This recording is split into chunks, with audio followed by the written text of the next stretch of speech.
Hi welcome back to Soni designers. ఈ రోజు నేను మీకు కంచిపట్టు శారీస్ కి మగ్గమ బ్లౌజెస్ ఎలా డిజైన్ చేసామో చూపిస్తున్నానండి. ఫస్ట్ వచ్చేసి light lavender and antique colour శారీకి బ్లౌజ్ ఇలా కాటన్ సిల్క్ తీసుకున్నాము. బ్యాక్ వచ్చేసి ఇలా వర్క్ ఇచ్చేసామండి, మొత్తం ఇట్లా జర్దోజీ బీడ్స్ తోని.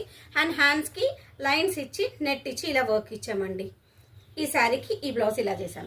అండ్ ఇది వచ్చేసి బ్రైడ్ కండి, రెడ్ శారీకి రెడ్డే తీసుకున్నామండి. బ్లౌజ్ వచ్చేసి రెడ్ కాటన్ సిల్క్ తీసేసుకొని మొత్తం బ్యాక్ లో ఇలా వర్క్ ఇచ్చామండి. జర్దోజీ బీడ్స్, ఫ్లోరల్ వర్క్ అంతా ఈ శారీలో ఫ్లోరల్ ఉంది కాబట్టి ఇలా మొత్తం ఇలా కలిపి వర్క్ ఇచ్చేసాము. హ్యాండ్స్కి వచ్చేసి ఆల్ ఓవర్ ఇచ్చేసాము. ఆల్ ఓవర్ మొత్తం ఇట్లా వర్క్ ఇచ్చేసి కింద కట్ వర్క్ ఇచ్చి అండ్ టాజిల్స్ కూడా ఇచ్చామండి. సో ఈ రెడ్ శారీ బ్లౌజ్ ఇలా ఉంది. అండ్ ఇది వచ్చేసి ఎల్లో టిష్యూ శారీ అండి. ఎల్లో టిష్యూ శారీకి బ్లౌజ్ సేమ్ టిష్యూయే తీసుకున్నాము, ఎందుకంటే ఈ షైన్ దీంట్లోనే బాగుంటుందండి. బ్యాక్ నెక్ చూడండి, కొంచెం యూనిక్ గా చేసాము. ఇలా డిఫరెంట్ గా హై నెక్ ఇచ్చేసి pearl work and shining bead work చేసామండి ఇలాగా.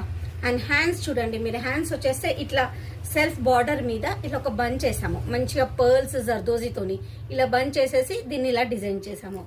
సో ఈ 3 శారీస్ కి దీని బ్లౌజెస్ ఎలా ఉన్నాయో నాకు చిన్న కామెంట్ చేసి చెప్పండి. అండ్ లైక్ చేయండి, షేర్ చేయండి అండ్ సబ్స్క్రైబ్ చేయండి. థ్యాంక్ యూ అండి.